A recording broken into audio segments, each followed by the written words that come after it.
Aku bergidik menampung 200 orang yang berdesakan. Tubuh mereka dibaringkan berjajar di depan. Semua anak yang membisikkan doa dan jenazah yang dibaringkan berjajar. Tubuh-tubuh kurus berbalut kain kafan dan tersebar di setiap sudut ruangan. Mata dan hidung orang itu ditutup oleh kapas putih. Assalamualaikum warahmatullahi wabarakatuh. Apa kabar teman-teman semua? Semoga teman-teman dalam keadaan baik-baik saja tentunya. Semoga teman-teman dilimpahkan rezeki dan diberi kesehatan selalu. Untuk teman-teman jangan lupa like, komen, subscribe, dan tekan tombol loncengnya. Kembali lagi dengan kami, Sultan Prabu, dalam segmen Cerita Mistis Pendakian.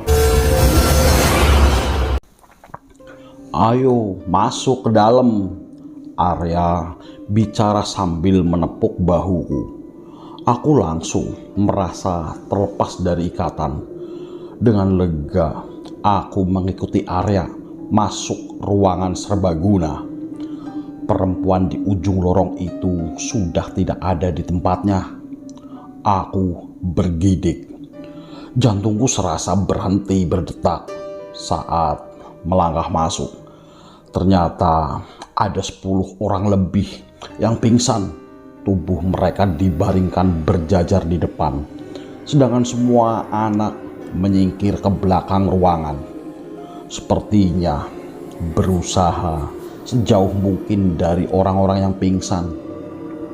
Kulihat tubuh Dul dibaringkan paling ujung. Ada darah di dahinya. Pasti karena benturan saat jatuh.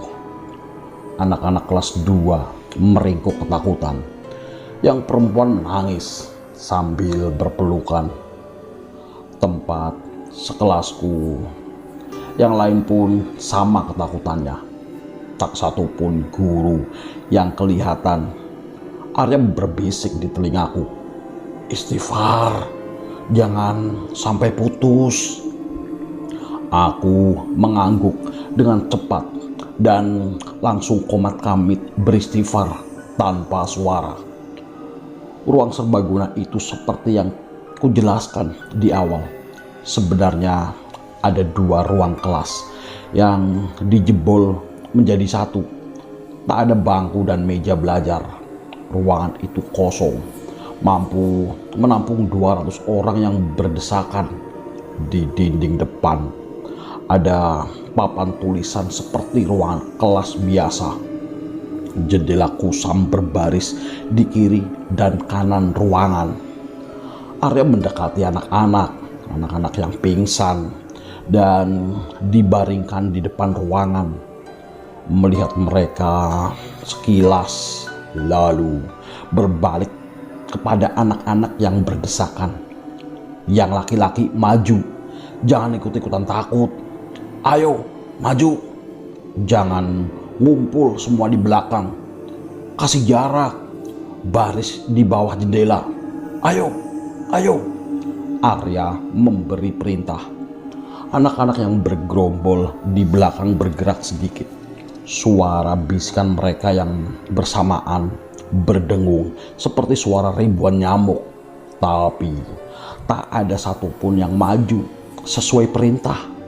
Masing-masing menyuruh teman di dekatnya maju dan sebaliknya. "Maju, anjing!" Arya berteriak kehabisan kesabaran. Melihat ekspresi Arya, barulah sedikit demi sedikit mereka bergerak seperti yang diperintahkan. Pegang tangan orang di samping lo. Jangan ada yang berpikir kosong. Baca istighfar, baca sholawat, baca ayat kursi, baca apa aja dah terserah.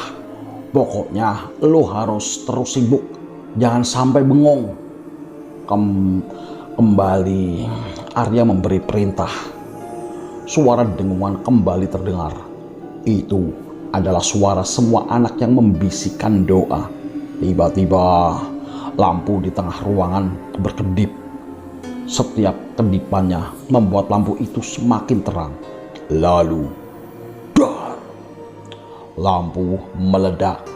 Jantungku berdegup keras hingga rasanya telingaku bisa mendengar degupannya. Suasana kembali mencekam. Suara jeritan anak-anak bisa ditenangkan. Area yang memberi aba-aba dengan kedua tangan. Namun keheningan yang dipaksa itu sungguh mengganggu. Kami seperti tengah menunggu sesuatu yang tak kami tahu. Tak ada satupun yang berani bersuara, juga bergerak. Aku bisa merasakan nafas-nafas yang tertahan. Ada satu lampu lagi di ruangan itu. Kegelapan hanya ada di bawah lampu yang meledak. Satu lampu yang tersisa tepat berada di atas tubuh orang-orang yang pingsan. Di mataku, mereka bagaikan jenazah yang dibaringkan berjajar. Di tengah keheningan mencekam itu, tiba-tiba terdengar tangisan perempuan. Jantungku yang hampir saja copot kembali tenang ketika menyadari itu adalah suara tangisan Rani, adik kelasku. Dia tampaknya sudah tak tahan dengan ketegangan ini. Semua mata memandang Rani yang menangis sesenggukan sambil menyembunyikan wajah di antara lutut. Seorang temannya berjongkok, mengusap-usap punggungnya agar tenang. "Jangan, biar aja," kata Arya mencegah sambil berjalan mendekat. Suara tangisan Rani berubah menjadi suara cekikikan. Semua orang yang berada di dekatnya langsung menyingkir dengan panik. Dengan gerakan perlahan dan masih terus cekikikan, Rani berdiri. Lehernya miring dan cara berdirinya seperti orang yang membungkuk. Saat mendekat, Arya langsung menjatuhkannya kembali ke lantai. "Bantuin pegangin!" Arya berteriak. Aku dan beberapa teman langsung bergerak membantu memegangi tangan dan kaki Rani. Dia mengamuk. Tangannya seperti bukan tenaga perempuan. Gini, tawa cekikikannya berganti sumpah serapah dengan bahasa Sunda. Aku yang tak mengerti bahasa itu hanya bisa menangkap beberapa kata. Di antaranya, "Cicing, peasia." Pergumulan itu berhenti setelah Arya meniup ubun-ubun Rani. Dia langsung tergeletak diam, pingsan. Beberapa orang lalu membaringkannya bersama orang-orang yang pingsan duluan. Mereka yang pingsan bereaksi ketika tubuh Rani dibaringkan. Tubuh-tubuh mereka terlihat bergerak resah. Masih dengan mata yang tertutup, suara-suara erangan terdengar pelan dari mulut mereka. Aku, Arya, dan beberapa teman yang tadi mengangkat Rani bergerak menjauh saat kepala Dul bergerak-gerak dengan ganjil. Disusul gerakan sama oleh yang berbaring di ujungnya lagi. Kulihat ekspresi tegang Arya saat melihat gerakan-gerakan aneh mereka. Seperti juga aku, tangannya juga terlihat gemetar hebat. Lalu nyawaku seakan-akan keluar dari tubuh saat semua orang yang pingsan itu menjerit bersamaan. Disusul teriakan-teriakan lain di sekelilingku. Satu-satunya lampu yang tersisa langsung padam. Dengan ketakutan, kututup kedua telinga. Dengan tangan yang gemetar tak terkendali. Di sekelilingku, satu persatu tubuh temanku ambruk ke lantai. 100 orang tumbang bersamaan. Arya bergerak menuju pintu dengan cepat. Dia menutup penguncinya dan diam di sana dengan wajah pucat pasi. Saat tatapan kami bertabrakan, dia memberi tanda dengan gerakan tangan agar aku jangan berhenti istighfar. Beberapa anak yang lari panik menuju pintu dihentikan dan ditenangkan. Aku salut dengan kecepatannya berpikir. Dalam situasi panik dan tak menentu, dia satu-satunya yang mampu mengambil keputusan dengan cepat. Entah bagaimana jadinya jika beberapa anak pencar keluar, aku tak dapat membayangkan. Gelombang orang-orang yang pingsan sudah berhenti.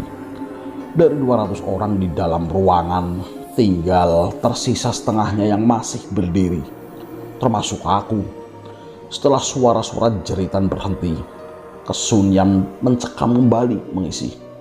Ruangan gelap membuatku tak dapat melihat siapapun kecuali Arya dan beberapa orang yang posisinya tak jauh dariku. Suara sesenggukan dan tangisan yang tak tertahan terdengar dari kegelapan. Juga suara nafas-nafas yang berat. Detak jantungku berdetak. Ya, tak terkendali. Kurasakan sebuah keringat dingin jatuh dari rambut dan mengalir di pipiku. Kegelapan ini ternyata sangat menekan. Detik-detik pertama itu, kami semua diam tanpa ada yang meminta. Lalu, ku dengar suara Arya berbicara kepada kami semua. Semuanya tenang, jangan panik, jangan sampai ada yang terinjak. Aku mengangguk, walau tahu Arya tak akan melihat anggukanku. Semuanya diam tak menjawab. Kurasa mereka pun melakukan hal yang sama sepertiku. Kemudian suara Arya kembali terdengar. Ayo bergerak pelan-pelan ke pintu. Ikutin aja suara gua. Jalannya hati-hati. Dari kegelapan, beberapa orang menyalakan korek api dan bergerak pelan ke arah pintu. Beberapa bergerak zigzag untuk menghindari teman yang pingsan. Suara Arya masih terus terdengar sebagai penunjuk arah. Aku juga punya korek api yang langsung kunyalakan. Celek! Tiba-tiba lampu kembali menyala. Aku menghembuskan nafas lega. Beberapa nafas yang kukenal tengah bergeretak ke arahku. Sambil senyum, kutiup korek api yang tadi kunyalakan. Berbarengan dengan korek apiku yang mati, lampu kembali padam. Namun sekarang aku sudah tak terlalu panik. Sosok teman yang bergerak ke arahku samar-samar masih terlihat. Korek tadi kembali kunyalakan. Celek! Aneh, lampu kembali menyala. Namun pemandangan di depan mata langsung membuatku histeris. Sosok-sosok yang tadi bergerak ke arahku bukan lagi teman-temanku, melainkan perempuan-perempuan berambut panjang dan berwajah rusak. Dan jumlahnya puluhan. Aku berteriak sejadi-jadinya. Mundur! Pergi! Pergi! Perempuan terdekat mengayunkan tangannya yang kurus dan penuh borok untuk menggapaiku. Dengan ketakutan, aku mencoba mundur. Tetapi kakiku seakan-akan tertancap di lantai, tak bisa digerakkan. Aku semakin histeris. Dalam kekalutanku, api di korek yang kupegang kembali mati. Seperti sebelumnya, lampu kembali padam. Dalam sekejap, suara kembali hening mencekam. Dadaku turun naik. Nafas terengah-engah, tak terkendali. Sosok-sosok mengerikan tadi sudah hilang. Aku celingukan, mencari teman-teman yang lain. Tak ada siapapun. Arya juga tak ada. Aku mencoba berteriak memanggil Arya. Tetapi tak ada suara yang keluar dari mulutku. Srek! Suara terdengar. Ada sesuatu yang berat dalam kegelapan di depanku. Tanganku gemetar hebat. Mataku dengan putus asa bergerak liar mencari sumber suara. Srek! Suara itu jelas semakin mendekat. Namun dari mana asalnya? Aku terkejut. Kakiku ternyata bisa kembali digerakkan. Pelan, aku bergerak mundur hingga punggung menabrak sesuatu. Dengan tangan gemetar, aku dapat merasakan benda halus di punggungku. Papan tulis. Srek! Suara itu kembali terdengar. Suaranya seperti langkah yang diseret. Aku panik, teringat bayangan perempuan berwajah rusak tadi. Tidak, tidak. Dengan tangan gemetar, ku nyalakan kembali korek. Celek! Lampu kembali menyala. Tak ada sesuatu, suara aneh itu. Tak ada perempuan-perempuan berwajah rusak terhampar di depanku dengan posisi tak beraturan. Adalah tubuh teman-temanku yang pingsan. Aku mengembuskan nafas. Rasanya lega sekali. Arya masih di tempat semula. Di depan pintu, dia tersenyum sambil menunjuk sesuatu di depanku. Aku menoleh mengikuti arah jarinya dan langsung tercekat ketakutan. Di lantai bukan lagi tubuh-tubuh temanku yang pingsan, melainkan tubuh-tubuh kurus berbalut kain kafan yang tersebar di setiap sudut ruangan.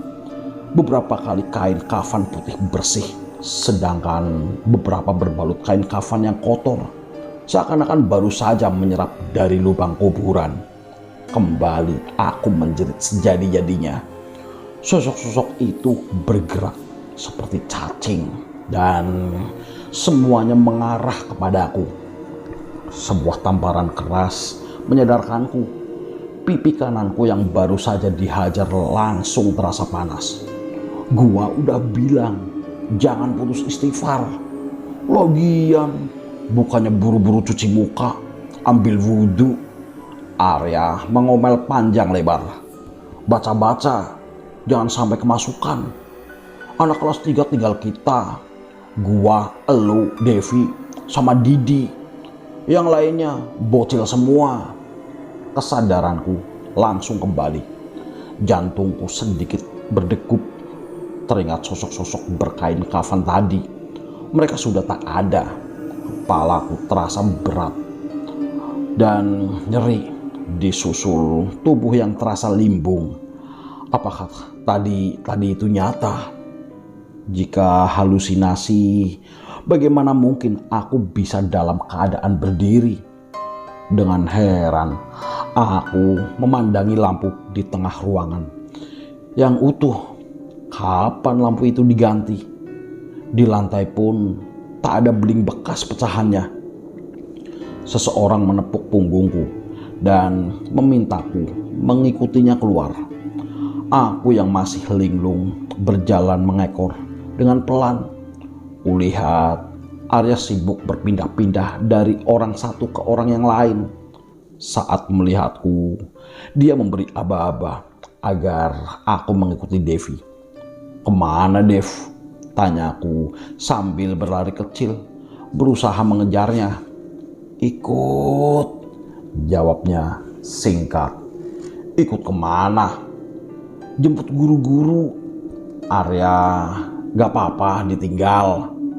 Aku membombardir dengan pertanyaan. Alih-alih menjawab pertanyaanku, dia malah berhenti untuk menyalakan 2 batang rokok langsung di bibirnya. 1 batang langsung diberikan kepadaku. Lihat, bulannya bagus ya, katanya sambil menunjuk bulan purnama berwarna merah di atas kami. Mataku membelalak lebar. Lupa sudah semua pertanyaan tadi. Langit malam benar-benar cerah tanpa ada awan sedikit pun. Lalu jalanan yang berdebu, juga lubang-lubang di tanah berisi pecahan aspal dan split. Bahkan saking penasarannya, aku sempatkan untuk menggenggam sebuah pasir dari ceruk jalanan rusak itu. Kering. Kemana sisa-sisa hujan angin barusan? Devi masih terus berjalan tanpa menungguku. Jalanan yang menanjak membuat kakiku yang masih lemah kesulitan untuk menyusulnya. Di ujung tanjakan ada dataran sekitar 1 meter yang langsung dihantam tanjakan ke kanan yang lebih curam. Aku tahu karena sudah melewatinya tadi siang. Aku sudah kehabisan nafas saat ini. Di puncak tangga, Devi masih terus berjalan tanpa menoleh ke belakang. Aku berusaha memanggilnya, tetapi Suaraku seperti tercekat di tenggorokan. Dengan telapak kaki yang mulai nyeri, kupaksakan untuk berjalan lagi. Lumayan jauh melangkah, di sebelah kananku terlihat bangunan dengan lampu yang terang sekali. Kontras dengan kegelapan di sekitarnya. Semakin dekat, baru aku mengenalinya sebagai musola bambu yang dibangun di atas kolam ikan. Yang mengherankan, seingatku musola itu diimpit oleh 2 rumah penduduk. Bukannya di tengah hutan seperti ini. Langkahku berhenti di depan musola itu, persis seperti yang kulakukan tadi siang. Di dalamnya ternyata ada beberapa perempuan yang tampaknya sedang bersiap sholat. Karena telah memakai mukena putih, menyadari kehadiranku, salah seorang di antara mereka membalikkan badan menghadapku. Mataku membelalak. Mata dan hidung orang itu ditutup oleh kapas putih. Lalu satu persatu mereka berbalik menatapku. Wajah mereka serupa, hitam legam seperti terbakar. Dengan mata dan hidung ditutup kapas, seluruh tubuhku gemetar tak terkendali. Kaki dan pahaku tiba-tiba lemas. Sekuat apapun aku berusaha, kakiku tetap tak mau bergerak. Dengan panik, aku menangis sambil memukul-mukul paha. Sementara itu, di dalam sana, makhluk-makhluk itu kulihat perlahan mencondongkan badan ke depan. Tetapi kaki mereka yang terbungkus kain kafan masih tetap di tempat. Dengan tak berkedip, aku menatap takut gerakan ganjil itu. Brak! Tiba-tiba saja mereka semua jatuh di tempat masing-masing. Jantungku serasa melompat, sedangkan nafas kian memburu. Lalu tubuh-tubuh berbau luka kafan itu terlihat bergetar ganjil. Aku menjerit-jerit kala mereka tiba-tiba menggeliat dan bergerak maju dengan cepat ke arahku. Ku teriak, paha memaksa bergerak sambil menangis. Kakiku benar-benar lumpuh. Dengan putus asa, ku coba menarik tubuh dengan kedua tangan sambil berkali-kali menengok ke belakang. Tubuh-tubuh berbalut kain kafan itu menggeliat semakin dekat. Aku berteriak-teriak panik. Tolong! Tolong! Nafas-nafas berat mereka terdengar semakin mendekat. Sekuat tenaga tanganku menarik tubuh yang seakan-akan terpaku menolak bergerak. Aku sudah tak berani lagi menoleh ke belakang. Nafas-nafas itu rasanya sudah di ujung kakiku. Kuhujamkan jari ke tanah dan sekuat tenaga menarik tubuhku paksa hingga kuku telunjukku lepas. Rasa sakit yang menjalar bagai listrik mengembalikan kontrolku. Wajah-wajah busuk itu menggeliat tepat di belakangku. Dengan nafas memburu, kapas putih di mata makhluk yang paling depan terlihat melesak masuk bagai serupa lubang kosong. Belatung-belatung berjatuhan dari lubang itu. Aku berhasil menarik kakiku menjauh sambil menendang-nendang, sambil dengan panik bergeser menjauh. Ku coba untuk berdiri bertumpu di kaki kanan. Brak! Aku kembali terjatuh. Dengan ketakutan, ku coba sekali lagi. Berhasil. Dengan seluruh tubuh yang gemetar, aku berlari menjauh. Tubuh-tubuh berbalut kain kafan itu terus menggeliat mengejar. Aku berlari kembali ke arah sekolah. Entah bagaimana dengan Devi. Biarlah. Tubuh-tubuh menggeliat menjijikan itu sudah jauh tertinggal. Dadaku sesak, jantungku berdegup-degup kencang. Keringat basah membanjiri pakaianku. Di atas sana, bulan purnama merah mengintip dari balik awan yang pelan-pelan menelannya, meninggalkan bercak cahaya merah darah di langit. Tak kuat lagi berlari, aku berjalan dengan menyeret kakiku. Bagaimanapun, aku tak ingin berhenti sebelum tiba di sekolah. Di depanku adalah ujung tanjakan curam yang berbelok tajam ke kiri. Dengan melewatinya, sekolahan itu pasti sudah terlihat. Aku makin memaksakan diri menyeret kaki. Kuku jariku yang patah mulai berdenyut-denyut sakit. Darah terasa menetes dari sana. Jantungku kembali bergemuruh ketika semua kepala terlihat menjubul dari bawah tanjakan. Doa-doa refleks terucap dari bibirku. Berjalan semakin dekat. Hatiku mencelus lega. Rupanya Devi berjongkok membelakangiku di tengah tanjakan curam. Walau gelap, aku bisa mengenali rambutnya yang panjang sebahu.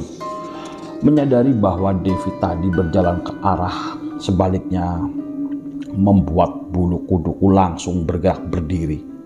Firasatku menjerit, memaksaku berlari. Walau ketakutanku setengah mati, tetapi aku tetap berharap ini benar Devi, karena aku sudah semakin mendekat dan tak ada jalan lagi. Tiba, dia berdiri masih dengan posisi membelakangiku. Lalu perlahan dia menoleh. Tubuhku menegang, bibir terasa kering. Tak ada lagi air ludah yang bisa kutelan. Lega luar biasa rasanya. Bayangan perempuan berwajah rusak yang kukhawatirkan tak menjadi kenyataan. Akan tetapi, Devi hanya memandang sekilas kepadaku. Lalu berbalik badan dan berjalan turun. Sedikit pun tak bertanya dan memperhatikan nafasku yang naik turun tak karuan. Begitupun aku. Daripada menanyakan hal itu, lebih baik menenangkan deru jantungku. Pertanyaan bisa menunggu nanti sampai di sekolahan. Saat ini yang lebih kukhawatirkan jika sosok-sosok berkain kafan itu mengejar. Namun, sepertinya aku bisa bernafas lega. Berkali-kali menoleh ke belakang, mereka tak kelihatan. Sekarang, aku menyesali tak mendengar peringatan Arya untuk tak minum. Penghuni di sini pasti tak terima. Tempatnya dijadikan tempat mabuk-mabukan. Andai bisa memilih, aku lebih suka jika tiba-tiba pingsan seperti Dul, Suci, Ivan, dan lainnya daripada harus merasakan teror seperti ini. Aku tahu keburukan mereka yang pingsan duluan. Ivan dan Suci berbuat tak seronoh di air terjun. Nina bakar ganja. Adit dan Rian yang mengencingi kolam. Dul minum dan bakar kemenyan. Akan tetapi aku dan Arya pun minum di air terjun. Kenapa kami tak pingsan? Nanti kutanyakan kepada Arya. Di depanku adalah turunan curam yang berbelok tajam ke kiri. Berjalan sebentar, kami sudah sampai. Semoga guru-guru berdebah itu sudah menunjukkan batang hidung mereka. Tadi tak kulihat satupun anak IPA yang masih berdiri. Semua panitia sudah tumbang. Kupandangi lagi bulan purnama yang perlahan kembali muncul dari balik awan. Lalu ingatan akan hujan angin tadi. Masa iya aku cuma berhalusinasi? Aku kembali bergeridik. Ini benar-benar malam yang tak cuma mengerikan, tapi juga aneh. Saat ini yang ingin kulakukan hanya wudhu untuk mensucikan badanku dari sisa minuman tadi. Lalu sholat. Otot pahaku kembali merasakan nyeri, sedangkan tubuh mulai terasa panas dingin akibat denyutan-denyutan dari kuku jariku yang lepas. Kusipitkan mata, mencoba untuk melihat keadaan kuku jari itu dengan lebih jelas. Pandangannya sudah berhenti, tapi kelihatannya jari itu membengkak. Paha yang semakin nyeri membuatku kembali tertinggal. Devi sudah hilang di balik belokan. Merasa sendirian, aku mempercepat langkah berusaha menyusul. Pemandangan yang kulihat di balik belokan membuat jantungku kembali berdesis. Bukannya jalan lurus di mana di kirinya ada sekolahan, melainkan satu lagi turunan curam. Apa aku salah ingat? Tak berpikir lama, aku kembali melangkah walaupun bingung. Di kanan dan kiriku adalah kebun-kebun penduduk yang kelihatannya tak terawat dan gelap. Buru-buru kupalingkan wajah, khawatir melihat penampakan yang muncul di sana. Telapak kakiku mulai sakit karena jalan yang terus menurun. Di belokan berikutnya, kembali aku berhadapan dengan turunan curam. Jantungku mulai berdetak kencang. Walau udara dingin, tetapi keringat mengucur di wajahku. Ini jelas tak beres. Aku mulai menyiapkan diriku untuk kejutan. Doa-doa yang tadi terlupa mulai kembali kubisikkan. Udara kurasakan semakin dingin. Angin tiba-tiba menampar-nampar wajahku dengan kencang. Aku terkejut mendapati kakiku terendam air yang mengalir dan bersamaan telingaku dibanjiri suara yang melekakkan telinga. Mataku membelalak ngeri ketika menyadari apa yang ada di depanku.